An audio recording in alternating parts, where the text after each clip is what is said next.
Hello, my name is Carrie Latour, and I'm here to talk with you today about homeschooling amid the coronavirus pandemic. But before we get into the meat and potatoes of it, I'd like to share with you some very interesting and I think quite disturbing facts regarding the coronavirus. As you can see here, I have two charts segregated into two different categories. There's the overall age segregation of the to date as of the 5th of May deaths in New York State in its entirety. And then we have that same number over here broken down into gender.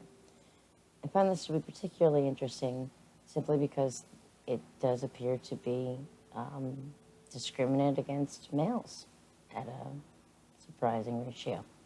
As you can see here, 60% of the deaths were male and 40% of the deaths were female, for an aggregate amount of 19,646 deaths to date as of March 5th in New York State. Just New York State. That's really profound.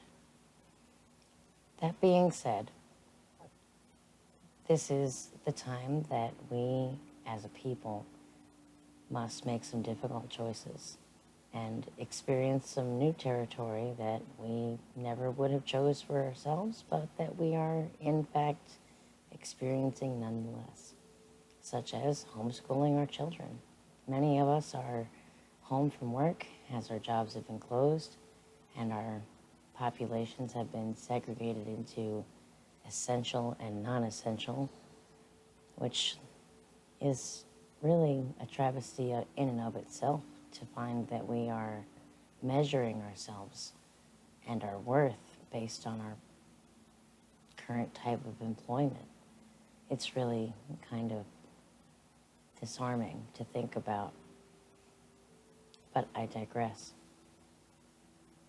The statistics are alarming, but the task in front of us to educate and arm our children with knowledge is not.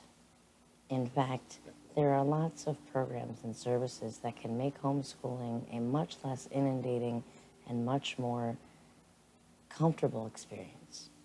I'd like to introduce you to one of my favorites called LEA, which stands for Loving Education at Home. This one is one of many. It in particular is my favorite because as a homeschooler myself, my mom had me and my siblings enrolled in the LEA program, and we really enjoyed it, and I couldn't have asked for a better group. That being said, it is a Christian-based program, so it isn't for everyone. There are other programs available that are secular for those that desire a different type of curriculum.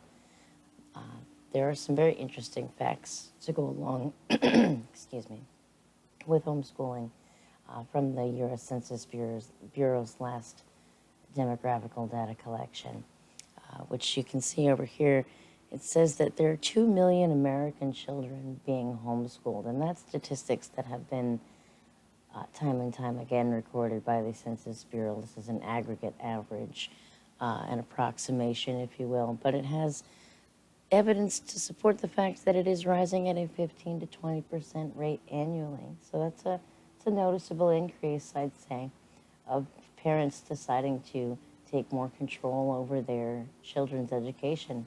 I feel as a society, if we all chose to take more of a proactive interest in our child's education, we might find that we have a much more productive generation of adults coming in the future. So in this case, it's really very fascinating to me that this is such a widespread installation, and there are so many chapters. There's 90 local chapters of LEA, and they serve 2,400 families across the greater state of New York. What's even more interesting that I really appreciate about LEA is the special needs subsection, which is known as PIC. It was established in 1988. However, it was formally accepted and offered to all of LEA's participants without impediment in 2015 officially. So it really is a wonderful program. It allows for the inclusion of all students with all manners of disabilities, ranging from ADHD and ADD to severe developmental disorders such as pervasive developmental disorder. It really provides a wonderful resource and a myriad of experiences for children who otherwise wouldn't have such a wonderfully enriched social atmosphere to grow and change at the rate that they're able to and comfortable enough and safe enough to do so. And that is the beauty of loving education at home. Thank you so much for listening and being able to be a wonderful audience for a wonderful cause. Thank you. Have a great evening.